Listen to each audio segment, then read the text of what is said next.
A vida nem sempre segue as regras da física. O que acontece se vivemos de um modo que quebra as regras aceites da física? Ou se nem ao menos soubermos que essas regras existem? Será que poderíamos seguir o exemplo das partículas quânticas que parecem fazer justamente isso? O bom senso diz-nos que, se determinada coisa existe num lugar, certamente não poderia simultaneamente existir noutro, não importando do que se trate.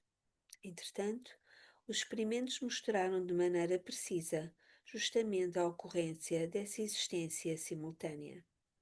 A pergunta óbvia que tais descobertas suscitam é: se o que está no mundo pode estar em dois lugares ao mesmo tempo, uma vez que fazemos parte do mundo, por que não poderíamos fazer o mesmo?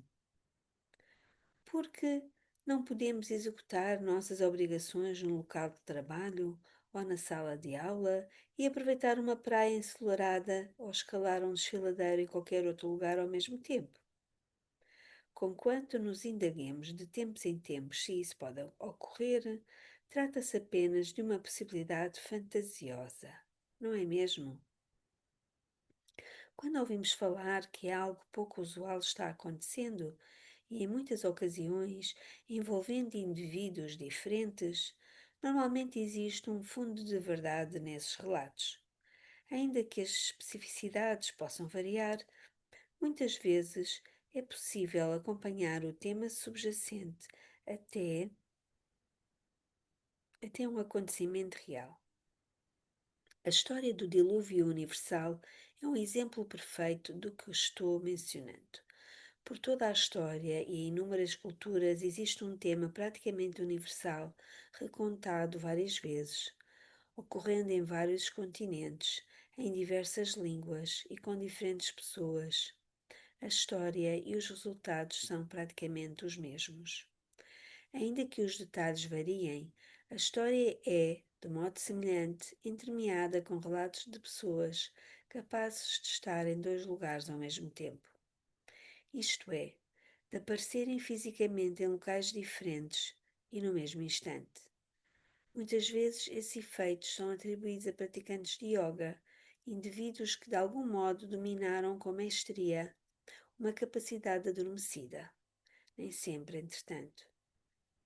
O fio que parece unir esses relatos é a ideia de que aqueles que podem estar em dois lugares ao mesmo tempo geralmente dominam e de maneira magistral as emoções humanas, tais como o amor e a compaixão. Com muita frequência, os relatos são associados com afazeres sagrados de santos e estão bem documentados por missionários nativos e outros que são tidos como testemunhas fidedignas dos milagres. Dentre os muitos exemplos bem documentados de episódios de bilocação, destaca-se o fato acontecido com São Francisco de Paula, em 1507. Enquanto o santo homem desempenhava as suas funções no altar, as pessoas que tinham vindo vê-lo o encontraram profundamente concentrado em oração e decidiram não perturbá-lo. Ao saírem, entretanto, ficaram muito surpreendidas ao vê-lo fora da igreja, que tinham acabado de deixar. Não estava sozinho, além de tudo. Falava com os habitantes locais e com os transeuntes por perto. Rapidamente correram de volta à capela, somente para tornar a vê-lo na mesma posição. Ele ainda estava lá, absorto em suas orações. De algum modo, por meio de misteriosa consciência associada com um estado de meditação profunda, São Francisco de Paula tinha aparecido para as mesmas pessoas em dois locais diferentes e ao mesmo tempo. Enquanto isso, Maria de Agreda, uma freira que viveu 46 anos num convento em Agreda, na Espanha, entre 1620 e 1631, relatou mais de 500 jornadas transoceânicas rumo a uma terra distante. No que se refere aos que a conheceram e viveram com ela nunca saíra do convento para ir a parte alguma. E, no entanto, tinha consciência de ter voado para um lugar distante ao qual sempre se referia como fazendo parte das suas experiências de êxtase. Tal fenómeno poderia ser atribuído nos dias de hoje a um relato de mais de 300 anos de visão remota, capacidade de testemunhar e perceber eventos à distância pela consciência direta de um local preciso. Exceto por uma curiosa diferença. Maria da Agreda não apenas visitou as terras que descreveu, como também deu aulas sobre a vida de Jesus para os indígenas que ali se encontravam. Ainda que ela falasse somente o espanhol, a sua língua materna, os indígenas podiam compreendê-la, enquanto ela estava compartilhando os ensinamentos de um grande mestre com eles. A documentação de suas visões foi feita quando o arcebispo do México, Dom Francisco Manzo e Zúñiga, ouviu acerca da sua experiência. Quando os missionários que ele enviou para investigar chegaram ao local, ficaram surpresos ao descobrir que os indígenas da área já tinham sido instruídos sobre a vida de Jesus, e tão bem que decidiram batizar imediatamente no local a tribo inteira. Quase uma década depois, as jornadas místicas de Maria da Agreda finalmente foram consideradas autênticas. Conquanto sobre o julgo do seu voto de obediência eclesial, ela fez a descrição em seus menores detalhes daquela terra em que jamais estivera fisicamente presente. A sua descrição foi tão completa que ela incluiu as subtilezas do clima e da mudança das estações, bem como as nuances de culturas e as crenças das pessoas com quem ela ensinou, a quem ela ensinou. Uma vez concluído um rigoroso exame eclesiástico, as jornadas místicas de Maria Agreda foram reconhecidas como autênticas pela Igreja e ela passou a receber a consideração devida ao mais alto escalão atribuível a místicos do passado. Nem todos os relatos de bilocação datam dos sombrios anos do século XVI e XVII. Durante a Segunda Guerra Mundial, houve vários episódios de homens sagrados aparecendo em muitos lugares simultaneamente. Um dos mais bem documentados é o caso do místico Padre Pio, da Itália, tendo prometido à população que a cidade de San Giovanni Rotondo, ocupada pelos nazistas, seria poupada da destruição pelas forças aliadas. Ele apareceu em plena luz do dia de uma maneira rara até mesmo para casos de bilocação. Quando os bombardeiros sobrevoaram a cidade para iniciar o...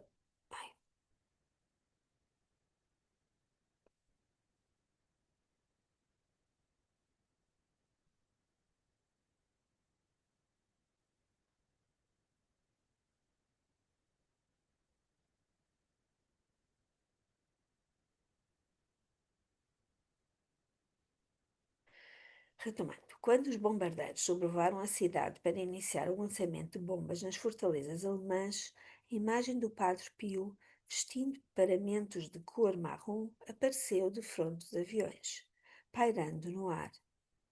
Em vez das breves aparições que dizem ser comuns durante o fragor das batalhas, devido ao stress, a imagem perdurou tempo mais do que suficiente para ser vista por todos. As tentativas de lançar as bombas na cidade foram infrutíferas, na presença da imagem. Estourados e perplexos, os pilotos mudaram o curso, aterraram os seus aviões num campo próximo, ainda carregados com todas as bombas que tinham ao iniciar a emissão. Pouco depois, um dos pilotos foi até uma capela próxima. Para sua surpresa, dentro da capela estava o mesmo frade que ele tinha visto um pouco antes pairando em frente do seu avião. Lá estava o Padre Pio. O padre não era um fantasma ou a aparição de um santo já falecido há bastante tempo, como o piloto suspeitava. Tratava-se de uma pessoa real. Naquele dia, e de algum modo, ele tinha estado presente em dois lugares, no piso da capela e no ar, diretamente em frente dos aviões. Enquanto os aliados libertavam a Itália, A cidade de San Giovanni Rotondo foi poupada, exatamente como o Padre Pio havia prometido. Quando experimentamos alguma coisa que parece ter acontecido fora do domínio que sabemos ser verdadeiro, frequentemente acreditamos que um milagre aconteceu. O que então deveremos fazer a respeito dos relatos e da documentação existente sobre os casos de bilocação e de outros feitos aparentemente tão milagrosos que existem há mais de 600 anos? Poderemos nós eliminá-los como simples fantasia ou autossugestão? Possivelmente. Sempre existe a possibilidade de que eles sejam invocados por pessoas com muito tempo livre ou por aqueles que, honestamente, desejem que esses casos de bilocação sejam verdadeiros. Entretanto, e se houver algo mais acontecendo por aqui? Estando comprovado, além de qualquer dúvida, que não estamos limitados pelas leis usuais da física, tal confirmação faz com que nos vejamos sob uma nova luz quando nos oferece algo além da fé que fundamenta essas novas crenças. Os iniciados mencionaram no poema da introdução do livro que encontraram uma nova liberdade depois de passarem pelas surpresas das suas experiências. De maneira semelhante, se concluirmos que somos capazes de seguir as pegadas das partículas quânticas e funcionar além das fronteiras do espaço e do tempo, certamente poderemos usar tais capacidades para curar o nosso corpo e trazer jovialidade à nossa vida. O princípio é o seguinte: para fazer o que parece impossível, a pessoa tem de testar os seus limites para o que sabe de antemão ser verdadeiro. Do mesmo modo que os iniciados descobriram o próprio valor quando venceram o medo de ir além da borda, para conseguirmos ver os milagres, primeiramente teremos que vencer a nossa convicção de que esses fenómenos são impossíveis. Princípio 12. Não estamos limitados pelas leis da física como as conhecemos hoje. Para fazer isso, alguém deve executar o milagre primeiro, de modo que possamos vê-lo acontecer. Talvez a pessoa seja especialmente dotada em determinada área da vida, como a da cura. Ou quem sabe, o indivíduo simplesmente tem a abertura para perceber o mundo de maneira diferente. Independentemente de como isso ocorra, uma vez que a pessoa faça esse algo especial, seja ela Jesus ou o seu vizinho do lado, o mesmo milagre torna-se disponível para todos. Um belo exemplo desse princípio é ilustrado pela incapacidade dos povos nativos da América do Norte para ver os navios dos primeiros europeus que ancoraram nas suas praias. O conceito de um imenso barco de madeira com enormes mastros e velas era tão estranho para eles que lhes faltava um ponto de referência para o que estavam vendo. Do mesmo modo que a nossa visão é capaz de detectar os fotogramas individuais de um filme, os olhos dos nativos certamente poderiam distinguir a silhueta dos navios no horizonte. E assim como os nossos cérebros tentam entender o que estamos vendo, fundindo os fotogramas na experiência contínua do filme, os nativos também tentaram fazer o mesmo. O problema foi tentar o que jamais havia sido feito anteriormente. Nas suas experiências coletivas, nada revelara aos nativos como ver um navio europeu. Foi então que o curandeiro da tribo semicerrou os olhos e usou a sua visão de modo ligeiramente diferente, começando nesse momento a distinguir os navios. Depois que ele tomou essa atitude, todos no grupo foram capazes de ver o que horas antes tinha sido invisível. Tudo dizia respeito ao modo como as pessoas se permitiam perceber.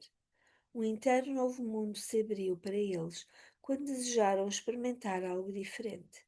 Talvez não sejamos tão diferentes dos nativos na praia há pouco mais de 500 anos. Podemos apenas imaginar o que está reservado para nós quando pensamos no nosso mundo, no nosso universo e em nós mesmos de maneira ligeiramente diferente.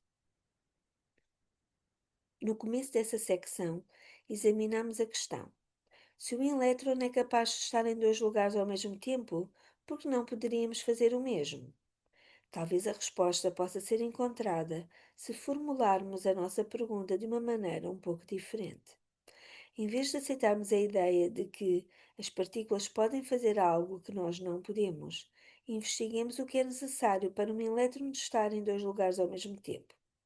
Se compreendermos como a matéria de que somos feitos se comporta sob as circunstâncias do milagre, talvez possamos encontrar tais condições na nossa vida.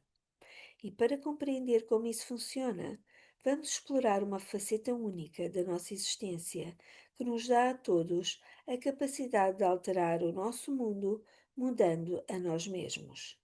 O poder do holograma.